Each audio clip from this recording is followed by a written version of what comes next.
Okay, this is my JD model, their Desert Racer Hero truck. It's basically a Ford Raptor. Really scale. Everything's pretty cool with it. I've had a lot of issues. I just decided to start building it, and there's many issues with it. The first one I had was trying to get the wheel off. There's 6 lug nuts. They had them so tight that the plastic was all squished in, and I literally had to get 2 screwdrivers in here, both sides, and pry this thing out.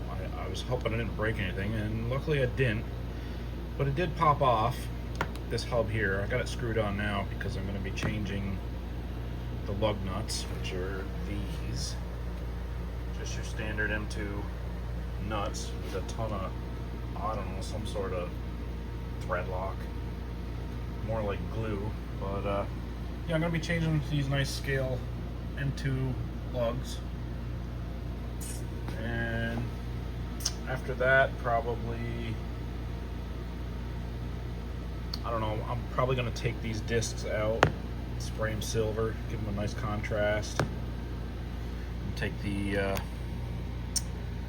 calipers, spray them, I don't know, maybe red, make it pop a little bit. And then what other issue did I have? Oh, the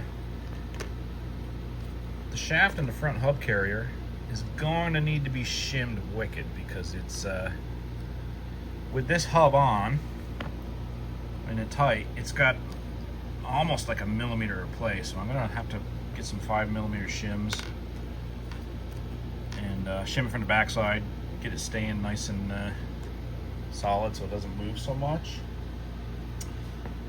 What started this whole thing, I took the whole arms off, was because I couldn't get the wheel off. So I had to pull all this stuff off just so I could safely try and pry the wheel off, which worked. I'm grateful for that. And then this thing had massive bump steer out of the box.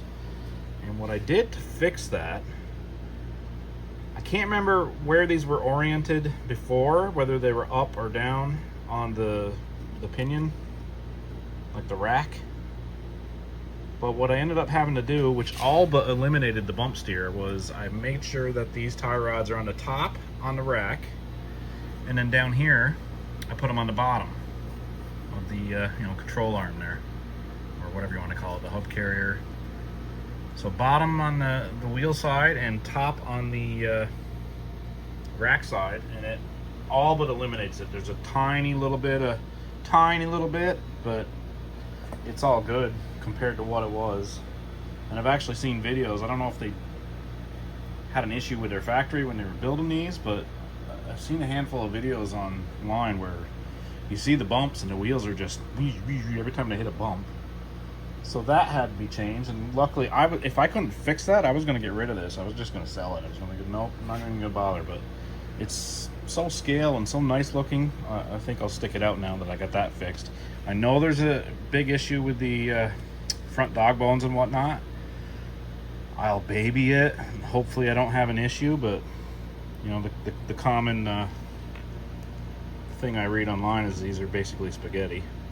They're not very strong, so I don't know if there's a good upgrade. I haven't delved into it enough to see if there's a decent replacement or something I could, I don't know, retro in there. But we'll do what we can with these. One other issue I had was with the shocks. If you look at the shock here, there's a ball that fits in here. There's like a ball socket, and the ball screws into the top of the shock, and it was almost unscrewed out of the box. So I think what I'm gonna have to do is pull that whole thing out, spray it off to get all the grease and everything out of it, and then I'll put a little Loctite in there and get that ball screwed back in real tight. I luckily enough had a little, I don't even know what size this is, 2mm wrench that fits in that, so I can give it a good crank and maybe get her tightened up. Don't even know where I got this. years of collecting.